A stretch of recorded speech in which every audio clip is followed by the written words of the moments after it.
नमस्कार दोस्तों, study for ISPCS with notes में आपका स्वागत है। आज हम लोग आधुनिक भारतीय इतिहास का टॉपिक पढ़ेंगे जो कि लगभग सभी कॉम्पिटिटिव एग्जाम के लिए बहुत महत्वपूर्ण है। हम लोग इम्पोर्टेंट फैक्ट के साथ साथ प्रीवियस ईयर क्वेश्चन का भी डिस्कशन करते चलेंगे। ठीक है, तो चलिए आज का वीडियो स्टार्ट करते हैं। देखिए, यूरोपीय शक्तियों में पुर्तगाली कंपनी ने भारत में सबसे पहले प्रवेश किया। ठीक है, पुर्तगाली ने किया। इसके बाद देखिए कि बहुत बार यह क्रम पूछा जाता है कि कौन पहले आया फिर कौन बाद में आया। तो इसका एक बहुत अच्छा सा ट्रिक है कि सबसे पहले पुर्तगाली आया, फिर डच आया, फिर ब्रिटिश आए, फिर डेनिश आए और फिर सबसे लास्ट में अंत में फ्रांसीसी आए। तो आप इस तरह इन्हें याद कर सकते हैं, PDBDF, PDBDF। तो यह PDBDF जो है आसानी से याद भी रह जाता है और आपको इसका क्रम भी याद हो जाएगा। P से पुर्तगाली, D से डच, B से ब्रिटिश, D से डेनिश और F से फ्रांसीसी। देखिए, प्रथम पुर्तगीज तथा प्रथम यूरोपीय यात्री वास्को डी गामा 90 दिन की समुद्री यात्रा के बाद 1498 ईस्वी को कालीकट के समुद्र तट पर उतरा। यहाँ बहुत सारे फैक्ट हैं। यह देखिए कि 1498 ईस्वी जो है यह बहुत बार एग्जाम में पूछा गया है। छत्तीसगढ़ PCS में 2004 में पूछा गया है और भी कई सारे एग्जाम में पूछा गया है। तो कहाँ पर आया है? सबसे पहले कालीकट, यह समुद्री तट है, वहाँ पर वह उतरा था। ठीक है, कितना दिन लगा था? 90 दिन लगा था। ठीक है, देखिए एक क्वेश्चन है जो कि यूपी PCS में बहुत बार पूछा है, लगभग 4 से 5 बार पूछ दिया है कि मध्यकाल में सर्वप्रथम भारत से व्यापार संबंध स्थापित करने वाले कौन थे? तो मध्यकाल में सर्वप्रथम भारत में व्यापार संबंध स्थापित करने वाले पुर्तगाली ही थे। ठीक है, तो यह आपको ध्यान रखना है। और देखिए कि इस यात्रा में प्रथम दर्शक कौन था, यानी कि पथ प्रदर्शक कौन थे? तो वह था अब्दुल मनीक, एक गुजराती पथ प्रदर्शक थे। उनके सहायता से ही वास्को डी गामा भारत आया है। अगला फैक्ट है, पुर्तगालियों के भारत आगमन के 2 प्रमुख उद्देश्य थे। ठीक है, तो 2 प्रमुख उद्देश्य कौन कौन से थे वह हम लोग देखते हैं। तो पहला था अरबों और वेनिस के व्यापारियों का भारत से प्रभाव समाप्त करना और दूसरा था ईसाई धर्म का प्रचार करना। पुर्तगालियों द्वारा अपनी सामुद्रिक साम्राज्य, कहने का मतलब जो कंपनी है उसका नाम क्या था? तो पुर्तगालियों की कंपनी का नाम था एस्तादो द इंडिया। ठीक है, नेक्स्ट चलते हैं। भारत में प्रथम पुर्तगाली वायसराय कौन थे? तो प्रथम पुर्तगाली वायसराय फ्रांसिस्को दी अल्मीडा था। यह BPSC में पूछा गया क्वेश्चन है, यह 2001 में पूछा गया था। आगे बढ़ते हैं। भारत में पुर्तगाली साम्राज्य का वास्तविक संस्थापक किसे माना जाता है? तो वास्तविक संस्थापक अल्फांसो दी अल्बुकर्क को माना जाता है। ठीक है, देखिए पुर्तगाली में मेनली जो है 3 ही आए थे। आप इसको ट्रिक से याद रख सकते हैं, फैन, FAN, फैन जानते हैं। तो मुख्यतः यही थे। पहला था फ्रांसिस्को दी अल्मीडा। ठीक है, पहला फ्रांसिस्को दी अल्मीडा था, दूसरा है अल्बुकर्क। ठीक है, अल्फांसो द अल्बुकर्क, और तीसरा था निनो दी कुन्ना। ठीक है, निनो दी कुन्ना। तो यह आप इसे अच्छे से याद रख सकते हैं, फैन से, FAN, फैन। तो एक बार फिर से आप कर लीजिए, फ्रांसिस्को दी अल्मीडा F से, A से क्या था? अल्फांसो द अल्बुकर्क, N से था निनो दी कुन्ना। आगे बढ़ते हैं। प्रारंभ में पुर्तगालियों की राजधानी कोचीन थी। ठीक है, कोचीन थी पहले, फिर बाद में वायसराय निनो दी कुन्ना ने राजधानी में परिवर्तन किया। तो परिवर्तन के बाद पुर्तगालियों की राजधानी कहाँ बनाई गई? तो पुर्तगालियों की राजधानी कहाँ बनाई गई? गोवा में। ठीक है, गोवा में बनाया गया। और इसमें एक महत्वपूर्ण है कि किससे गोवा को लिया गया था? तो 1510 ईस्वी में 1510 ईस्वी में गोवा को जो बीजापुर के शासक थे यूसुफ आदिल शाह उससे छीनकर अपने अधिकार क्षेत्र में कर लिया गया था। ठीक है।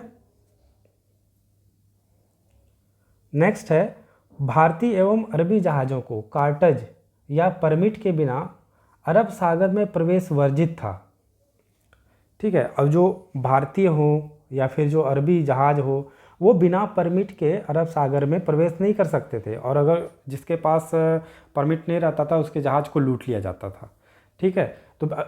तो इसके बिना प्रवेश वर्जित था। तो इस पद्धति को क्या कहा जाता था? तो यह पद्धति कार्टज आर्मेडा पद्धति कहलाता था। ठीक है। क्या कहलाता था? कार्टज आर्मेडा पद्धति। आगे बढ़ते हैं। कार्टज प्राप्त अरबी व भारतीय जहाज़ों को किस प्रकार की सामग्री को ले जाने की अनुमति नहीं थी? तो काली मिर्च और गोला बारूद, यह इस प्रकार की सामग्री को ले जाने की अनुमति प्राप्त नहीं थी। आगे बढ़ते हैं। पुर्तगालियों द्वारा छोटे स्थानीय व्यापारियों के जहाज़ों को समुद्री यात्रा के दौरान संरक्षण प्रदान किया जाता था। इसके लिए जहाज़ों को चुंगी भी देनी पड़ती थी। तो इस व्यवस्था को क्या कहा जाता था? इस व्यवस्था को काफिला प्रणाली कहा जाता था। यह देखिए, आप ध्यान रखिएगा, ये क्या है? काफिला प्रणाली था। अभी हम लोग ऊपर पढ़े वो क्या था? कार्टेज आर्मेदा पद्धति था। तो वहाँ तो क्या था कि भाई परमिट लेना पड़ता था।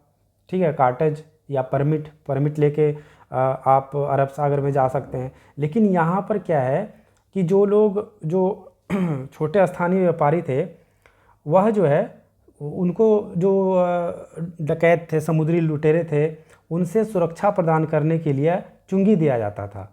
तो इस व्यवस्था को काफिला प्रणाली कहा जाता था। ठीक है। आगे बढ़ते हैं। प्रसिद्ध जेसुइट संत फ्रांसिस्को जेवियर किस पुर्तगाली गवर्नर के साथ भारत आए थे? तो अल्फांसो डिसूजा के साथ वह भारत आए थे। नेक्स्ट है, गोवा, दमन, दीव, इन पर पुर्तगाली कब तक शासन करते रहे? और 1961 ईस्वी तक पुर्तगालियों को मुख्यतः भारत में किन वस्तुओं की शुरुआत का श्रेय दिया जाता है? ठीक है। तो यह जो है तंबाकू की खेती, जहाज निर्माण तथा प्रिंटिंग प्रेस की शुरुआत का श्रेय जो है पुर्तगालियों को दिया जाता है। ठीक है। तो पुर्तगाली कब तक भारत पर गोवा, दमन और दीव पर पुर्तगाली कब तक शासन करते रहे? तो 1961 ईस्वी तक। ठीक है। यह आपको फैक्ट ध्यान रखना है। नेक्स्ट है, पुर्तगालियों के साथ भारत में किस स्थापत्य कला का आगमन हुआ? तो देखिए कि ये गोथिक स्थापत्य कला का आगमन हुआ। यह जो गोथिक स्थापत्य कला है यह एक प्रकार का चर्च को बनाने की कला है। ठीक है। मुख्यतः इसे विक्टोरियन शैली भी कहा जाता है। ठीक है। तो पुर्तगालियों से संबंधित हम लोग फैक्ट देखे।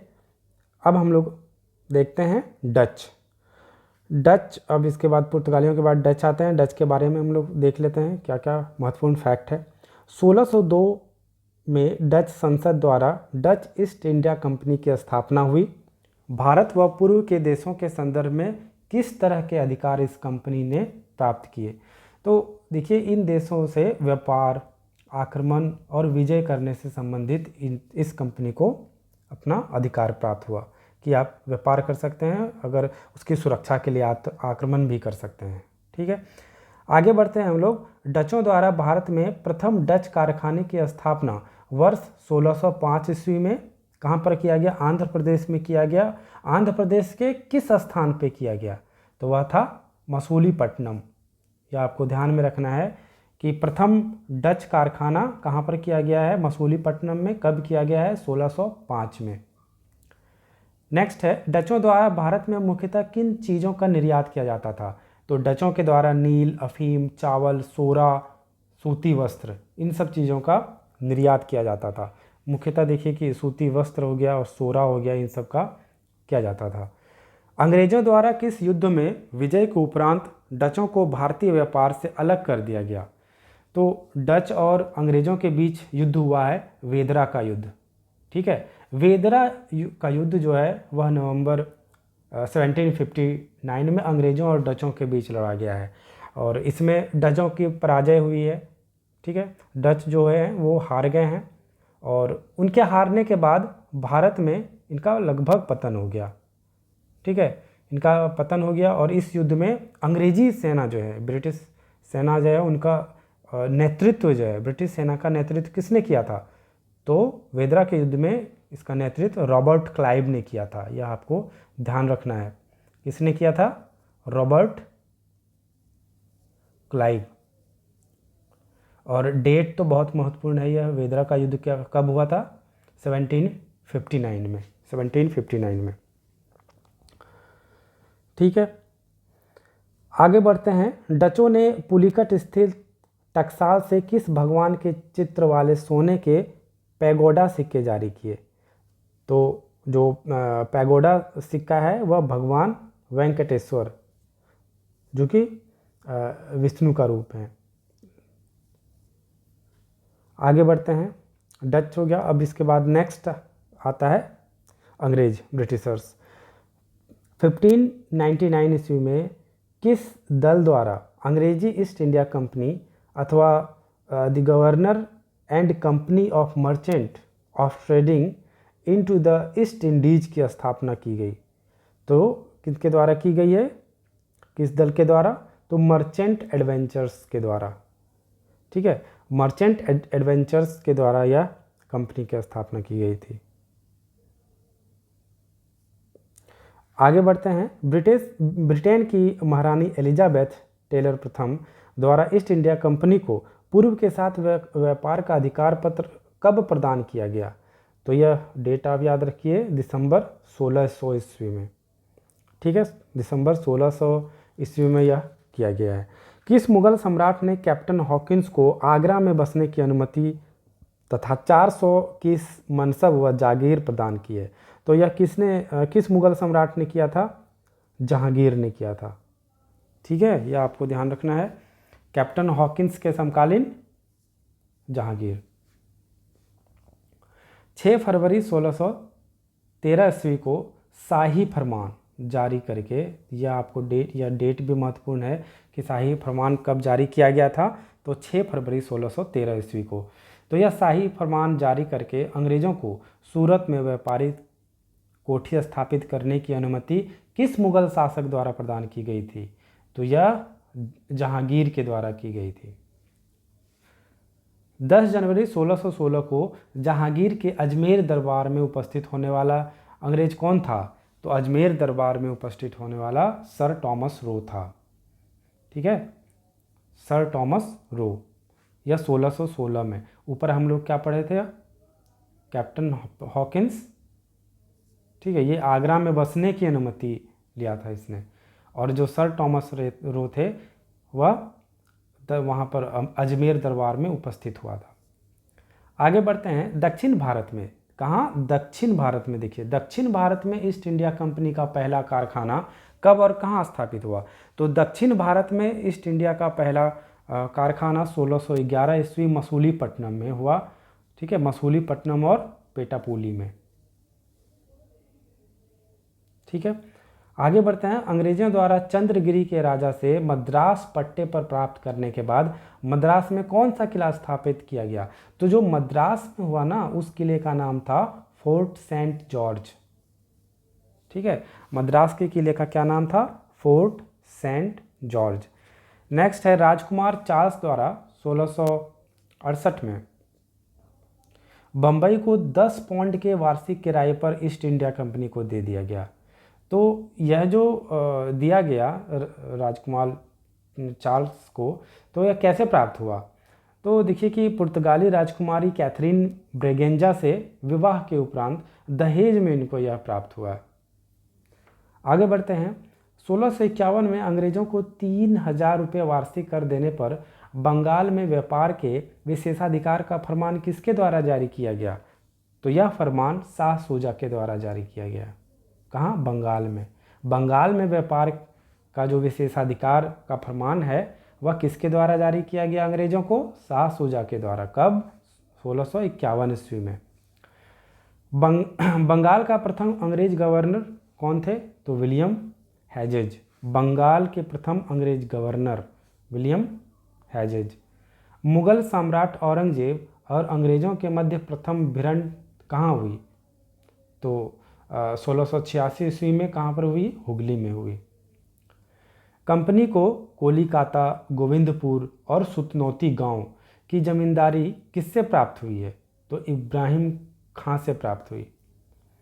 ठीक है, और इसी को तीनों को मिलाकर कोलकाता शहर बनाया गया था चारनॉक के द्वारा। देखिए आगे है ही, कोलकाता, गोविंदपुर और सुतनौती को मिलाकर आधुनिक कलकत्ता की नींव किसने डाली? तो जॉब चारनॉक ने डाली है। यह बहुत ही महत्वपूर्ण है फैक्ट। कलकत्ता में 1700 में स्थापित फोर्ट विलियम का प्रथम गवर्नर कौन था?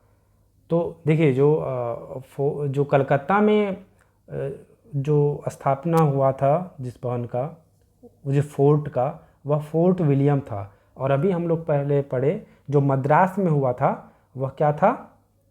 Fort Saint George. यह आपको ध्यान रखना है। मद्रास का जो फोर्ट था वह फोर्ट सेंट जॉर्ज है, और कलकत्ता में जो फोर्ट बना है वह था फोर्ट विलियम। तो इसके प्रथम गवर्नर कौन थे?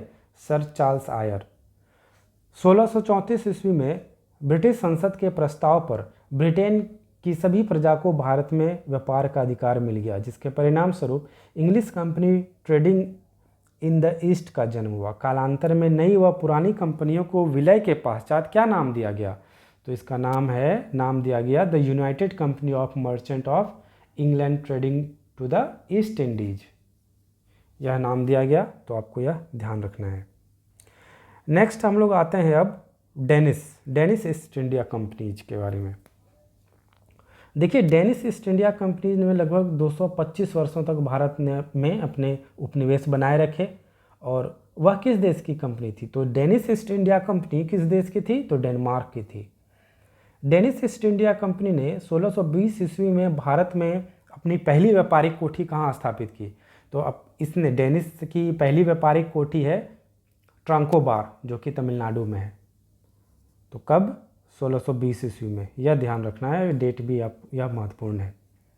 भारत में स्थापित डेनिस बस्तियां ट्रांकोबार के अलावा सेरामपुर और निकोबार द्वीप में भी थी।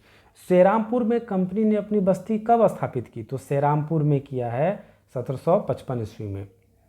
देखिए डेनिस मिशनरी जो है, डेनिस मिशनरी द्वारा 1799 ईस्वी में कहाँ पर एक प्रेस की स्थापना की गई है, जिसने 1801 से लेकर 1832 ईस्वी तक 40 विभिन्न भाषाओं में किताबें छापी। तो सेरामपुर में ही, ठीक है, इसलिए सेरामपुर भी महत्वपूर्ण है। सेरामपुर में प्रेस की स्थापना की थी डेनिस मिशनरी के द्वारा। किस युद्ध के दौरान ब्रिटिशों ने डेनिस जहाज पर हमला कर डेनिस ईस्ट इंडिया कंपनीज के भारत के साथ होने वाले व्यापार को नष्ट कर दिया और अंततः डेनिस बस्तियों पर कब्जा कर उन्हें ब्रिटिश भारत का हिस्सा बना लिया? तो यह था नेपोलियन युद्ध 1803 से 15 के बीच में। नेक्स्ट है, भारत में डेनिस ईस्ट इंडिया कंपनी कभी पनप नहीं सकी। भारत में जो डेनिस ईस्ट इंडिया कंपनी है वह कभी पनप नहीं सकी। डेनमार्क ने किस वर्ष अपनी अंतिम डच बस्ती सेरामपुर को ब्रिटेन को हस्तांतरित कर दिया? तो यह किया है 1845 ईस्वी में। अब लास्ट कंपनी के बारे में पढ़ते हैं, फ्रांसीसी company. French east India company की स्थापना भारत में कब और किस नाम से की गई थी? तो 1664 ईस्वी में की गई थी और इस कंपनी का नाम था कंपनी देस इंडसे ओरिएंटलेस। ठीक है, यह फ्रांसीसी फ्रेंच नेम है। यह फ्रांसीसियों द्वारा अपने पहले कारखाने की स्थापना कब और कहाँ की गई? तो पहले फ्रांसीसियों का पहला कारखाना जो हुआ सूरत में हुआ। कब हुआ? 1668 में। आपको ध्यान में रखना है। यह कंपनी द्वारा पांडिचेरी किससे प्राप्त किया गया था? यह वलीकोंडापुर के सूबेदार शेर खां लोधी से प्राप्त किया गया था पांडिचेरी। ठीक है, डचों द्वारा अंग्रेज़ों की सहायता प्राप्त करके 1693 में पांडिचेरी पर अधिकार कर लिया गया और कालांतर में किस संधि के उपरांत पांडिचेरी फ्रांसीसियों को पुनः प्राप्त हुआ? तो वह था रिजविक की संधि। ठीक है, रिजविक की संधि के उपरांत उन्हें फिर से पांडिचेरी प्राप्त हो गया फ्रांसीसियों को। फोर्ट लुई की स्थापना कहाँ की गई? तो फोर्ट लुई की स्थापना पांडिचेरी में की गई है। ठीक है, यह फोर्ट है एक तरह का पांडिचेरी में। तो फोर्ट लुई की स्थापना कहाँ की गई है? पांडिचेरी में। अंग्रेजों और फ्रांसीसियों के मध्य लड़े गए युद्ध को किस नाम से जाना जाता है? तो कर्नाटक युद्ध के नाम से जाना जाता है। ठीक है, कर्नाटक युद्ध के नाम से जाना जाता है। इसमें अंग्रेज और फ्रांसीसियों के मध्य लड़ा गया था यह। और प्रथम कर्नाटक युद्ध का तात्कालिक कारण क्या था? तीन कर्नाटक युद्ध लड़े गए हैं। उसमें से प्रथम कर्नाटक युद्ध का जो तात्कालिक कारण था वह अंग्रेजी सेना द्वारा कुछ फ्रांसीसी जहाज़ों पर अधिकार कर लेना था। ठीक है, प्रथम कर्नाटक युद्ध में कर्नाटक के नवाब अनवरुद्दीन की सेना को कैप्टन पैराडाइज के नेतृत्व में फ्रांसीसी सेना ने किस युद्ध में पराजित किया? सेंट थोमे के युद्ध। तो सेंट थोमे का युद्ध आप ध्यान रखिएगा, कर्नाटक के नवाब अनवरुद्दीन और फ्रांसीसी सेना के बीच हुआ था। यूरोप में अंग्रेजों और फ्रांसीसियों के मध्य ऑस्ट्रिया के उत्तराधिकार युद्ध की समाप्ति 1740 में ऑक्सला सेपल नामक संधि के संपन्न होने पर भारत में प्रथम कर्नाटक युद्ध समाप्त हो गया। इसके बाद जो है वह मद्रास पर किसका अधिकार रहा? तो इस युद्ध के समाप्ति के बाद मद्रास पर अंग्रेजों का अधिकार हुआ। इसके बाद हम लोग अब द्वितीय कर्नाटक युद्ध के बारे में बात करते हैं। तो द्वितीय कर्नाटक युद्ध कर्नाटक के नवाबी पद को लेकर हुआ था। तो आप तत्कालिक कारक में ये याद रख सकते हैं, जो कर्नाटक का नवाबी पद को लेकर झड़प हुआ था, तो यह तात्कालिक कारक था। इसमें फ्रांसीसियों ने नवाब व मुजफ्फर जंग का साथ दिया और अंग्रेजों ने किसका समर्थन किया था? उन्होंने अनवरुद्दीन और नासिर जंग का समर्थन किया था। ठीक है, इसके बाद है तृतीय कर्नाटक युद्ध। तृतीय कर्नाटक युद्ध का तात्कालिक कारण जो है वह क्लाइव और वाटसन द्वारा बंगाल स्थित चंद्रनगर पर अधिकार के कारण हुआ था। तो तात्कालिक कारण क्या था? क्लाइव और वाटसन के द्वारा बंगाल स्थित चंद्रनगर पर अधिकार। तृतीय कर्नाटक युद्ध के अंतर्गत 22 जनवरी 1760 को लड़े गए वांडीवास के युद्ध में। देखिए, यह डेट बहुत महत्वपूर्ण है कि वांडीवास का जो युद्ध है वह 1760 में लड़ा गया और इसमें अंग्रेज के तरफ से अंग्रेज का जो नेतृत्व है, अंग्रेज सेना का नेतृत्व आयरकूट के द्वारा किया गया और फ्रांस का नेतृत्व किसके द्वारा किया गया था? तो यह लाली के द्वारा किया गया था। ठीक है, वांडीवास के युद्ध में फ्रांसीसी सेना की हार हुई और इसके उपरांत पांडिचेरी पर अंग्रेजों ने कब अधिकार किया? तो पांडिचेरी पर अंग्रेजों ने 16 जनवरी 1760 को अधिकार किया। ठीक है, उसे अधिकार में ले लिया। भारत में यूरोपीय व्यापारी कंपनियों के आगमन का क्रम जो आपको हम पहले ही बता दिए, यह था PDBDF, ये आपको ध्यान रखना है। और भारत में पुर्तगाली सबसे पहले 1498 ईस्वी में आए और सबसे अंत में 1961 में वापस गए। तो सबसे पहले आए और सबसे अंत में गए। ठीक है, तो सबसे देर तक पुर्तगाली ही रहे। तो भारत में यूरोपीय कंपनियों का जो आगमन था उसके बारे में हम लोग देखें, उससे जो महत्वपूर्ण जो फैक्ट थे वो सारा हम लोग यहाँ पे डिस्कस किए। और इस फैक्ट में जो भी प्रीवियस ईयर क्वेश्चन था उन क्वेश्चंस को भी मैंने शामिल करने का कोशिश किया है। ठीक है, तो मिलते हैं नेक्स्ट वीडियो में। Thank you very much.